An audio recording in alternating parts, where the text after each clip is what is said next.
어떡하지? 나 이제 슬로바키아로 돌아가고 싶지 않아. 한국에서 평생 살고 싶어. 여기 한국에서 평생 살고 싶다고 친구에게 말하는 여성이 있습니다. 한국에서의 그녀가 겪은 일들이 너무 충격적이었다고 이야기하며 친구와 대화하고 있는데요.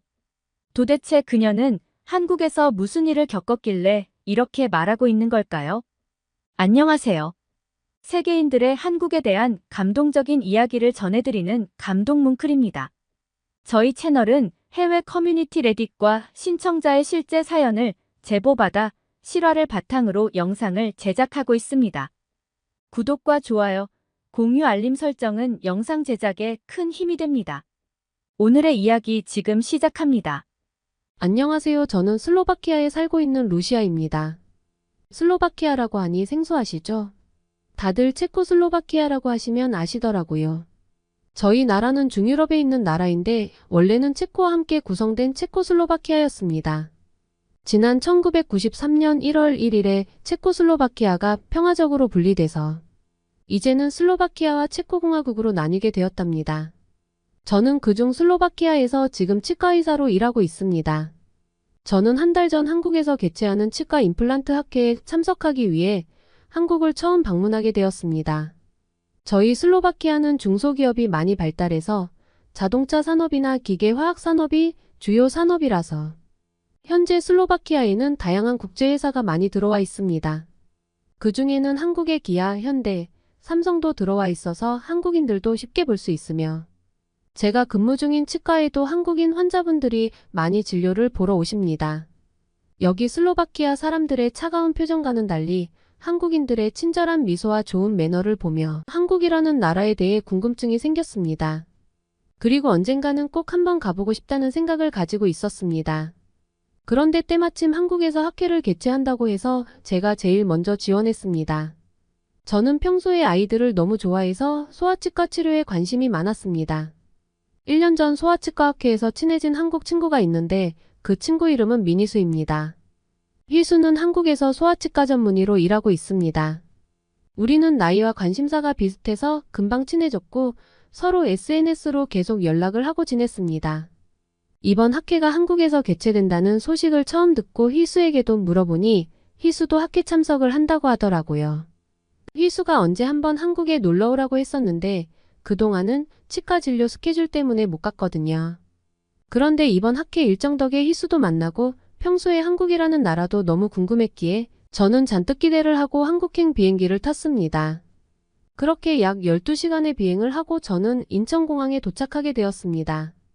게이트를 나온 후 저는 제가 생각했던 것보다 훨씬 좋은 시설과 인프라에 놀랐습니다. 공항 안에는 여행객들을 반겨주며 안내해주는 최첨단 로봇들이 있었습니다. 터치스크린을 통해서 한국의 날씨, 관광지, 먹거리 등 다양한 정보를 알려주고 있었고 제 질문에 응답까지 하더라고요. 정말 신기했습니다. 그렇게 로봇들의 안내를 따라서 입출국장까지 도착했고 QR 체크인이라는 편리한 입출국 시스템으로 빠르게 게이트를 통과했습니다.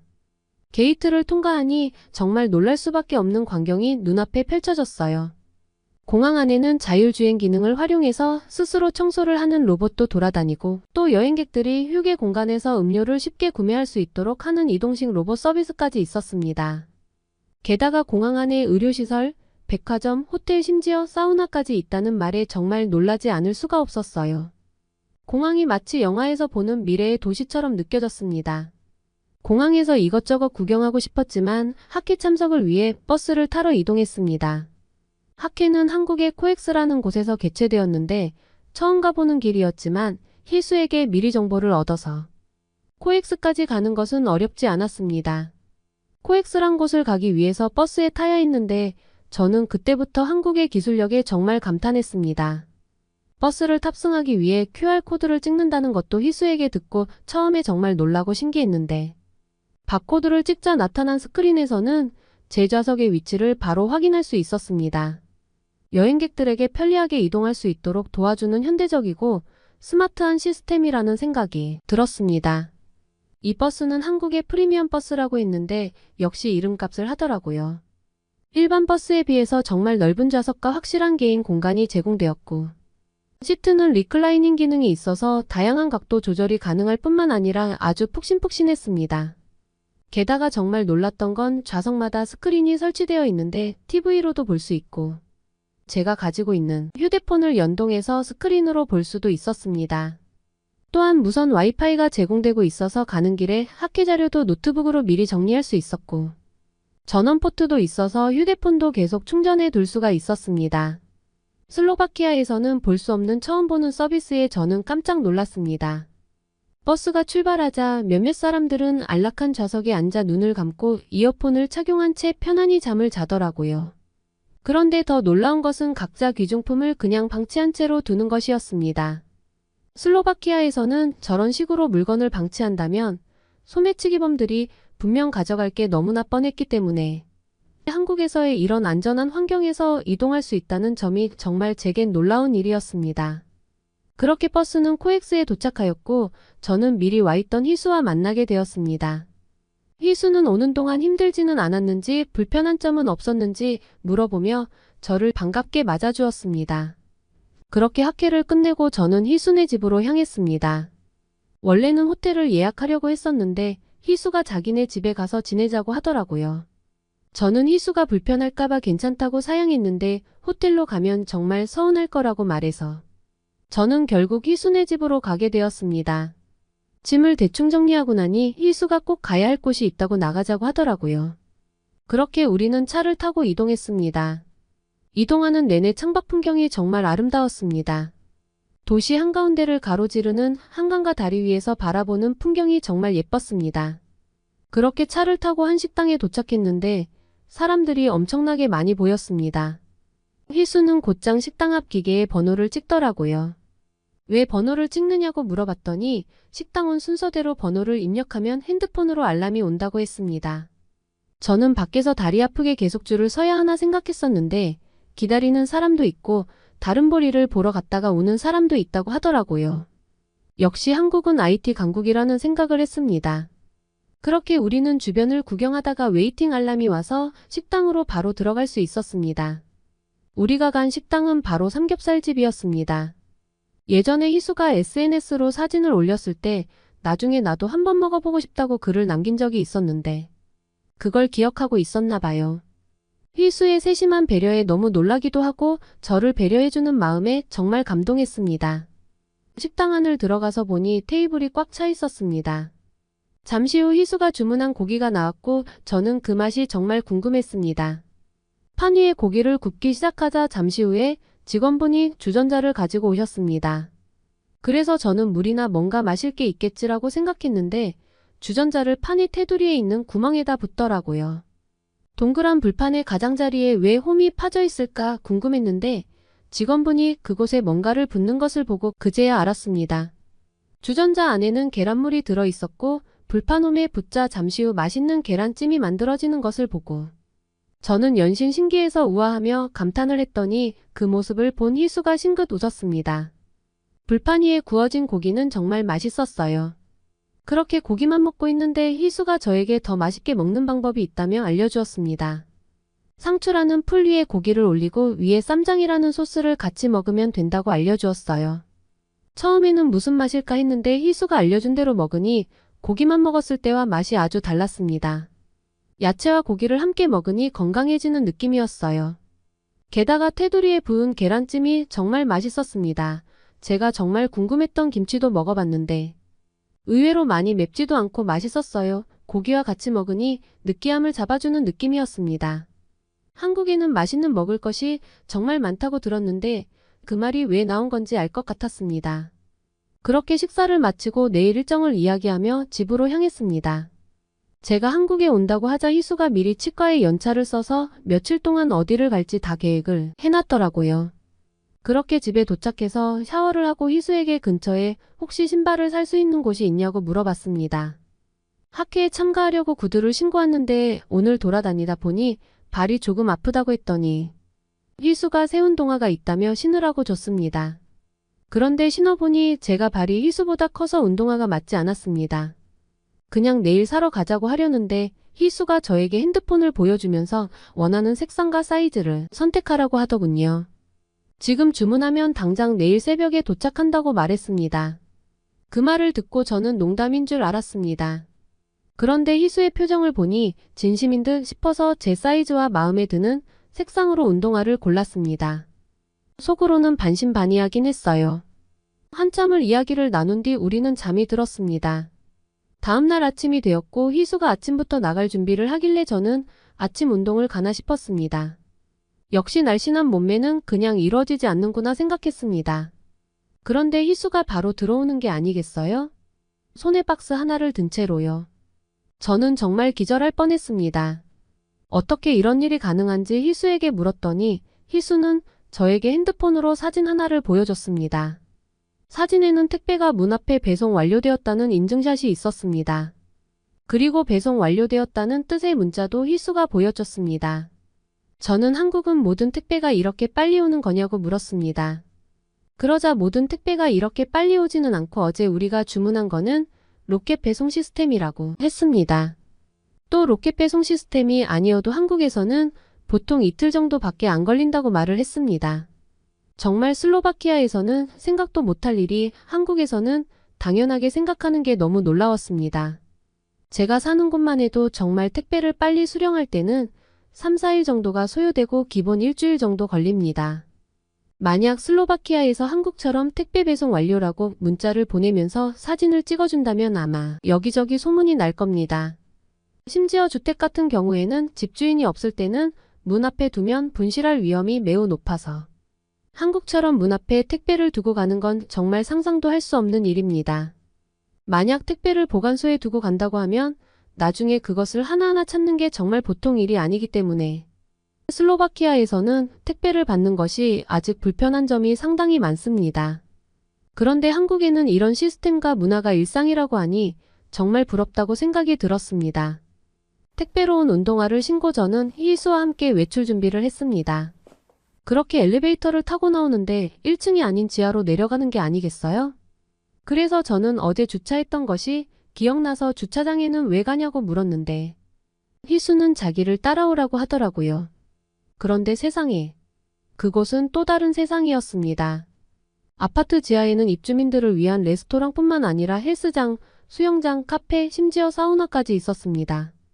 원래 한국은 모든 아파트가 다 이렇냐고 물어봤는데 모든 곳이 다 그런 것은 아니고 최근에 지어진 아파트는 대부분 그 안에 주민들이 생활하기 편리하게 편의시설까지 계획해서 시공을 한다고 말했습니다. 그 순간 정말 같은 시대를 살고 있는 게 맞나 하는 생각이 들면서 한국인들이 부러웠습니다. 그렇게 레스토랑에서 간단하게 조식을 먹고 한강으로 산책을 나갔습니다. 희수는 SNS에서 유명한 카페에 먼저 가자고 했습니다. 역시 예상했던 대로 한강뷰가 정말 환상적이었어요. 카페에서는 각종 케이크와 빵들을 팔고 있었는데 하나의 작품이라고 느껴질 정도로 너무 예쁘고 먹기 아까울 정도의 비주얼이었습니다. 그렇게 사진 촬영을 실컷 하고 디저트를 먹고 카페를 나왔습니다. 카페를 나와서 한강까지 가는 길에 우리는 따릉이라는 자전거를 탔습니다. 희수는 한국에서는 환경오염을 줄이고자 여기저기 자전거 대여소며 자전거 도로가 잘 돼 있다고 설명해 주었습니다. 자전거를 반납하자 희수가 한국 사람들은 한강에 가면 꼭 먹는 음식이 있다고 하면서 저를 어딘가로 데려갔는데 도착한 곳은 의외로 편의점이었어요. 그래서 편의점에서 꼭 먹어야 하는 음식이 있냐고 물어봤는데 잠시 기다리라고 하더니 라면과 김치 그리고 종이 그릇을 받아왔습니다. 종이 그릇에 라면을 넣고 물을 붓더니 커다란 기계 위에 올려놓으니 몇 분 뒤 라면이 끓기 시작하는데 냄새가 정말 장난 아니더라고요. 라면은 먹어본 적이 있어서 별 생각 없이 먹었는데 정말 다른 음식을 먹는 줄 알았습니다. 제가 알던 그 라면 맛이 아니었습니다. 새로운 음식을 먹는 듯한 맛이더라고요. 식당도 아니고 편의점에서 파는 봉지에 든 라면에 계란만 넣었을 뿐인데 이런 맛이 난다는 게 놀라웠습니다. 지금도 슬로바키아에서 그때 먹었던 라면을 상상하면서 끓여보면 그 맛이 안 나더라고요. 저녁이 돼서 희수는 저에게 한강의 마지막 코스라며 저를 다른 곳으로 안내했습니다. 저희가 도착한 곳은 유람선을 타기 위한 선착장이었습니다.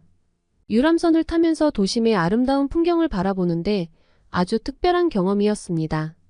한강을 흐르는 물결과 함께 따뜻한 햇살에 물든 낮의 도시의 모습도 아름다웠지만 밤에는 더욱 환상적이었습니다. 도심의 불빛이 강물에 반사돼 아름다운 불빛 바다를 만들어내는 것 같았어요. 한강을 가로지르며 지나가는 다리 위에서 펼쳐지는 도시의 불빛은 마치 수많은 별들이 흩어져 있는 듯한 아름다움을 지닌 풍경이었습니다. 유람선이 다리를 통과할 때 분수가 터지는 모습은 정말 환상적이었어요. 물줄기와 불빛이 어우러져 마치 유람선이 마법 같은 세계로 향하는 듯한 느낌을 주었습니다. 한강을 통해 즐긴 그 특별한 순간들은 아직도 생생하게 기억에 남아 있습니다. 한국을 모르는 사람들은 한국이 아직도 휴전 중이라 위험하고 정말 후진국이라고 생각하는 사람들이 훨씬 더 많다고 생각합니다. 제 주위에만 해도 많은 사람들이 그렇게 생각을 하고 있으니까요.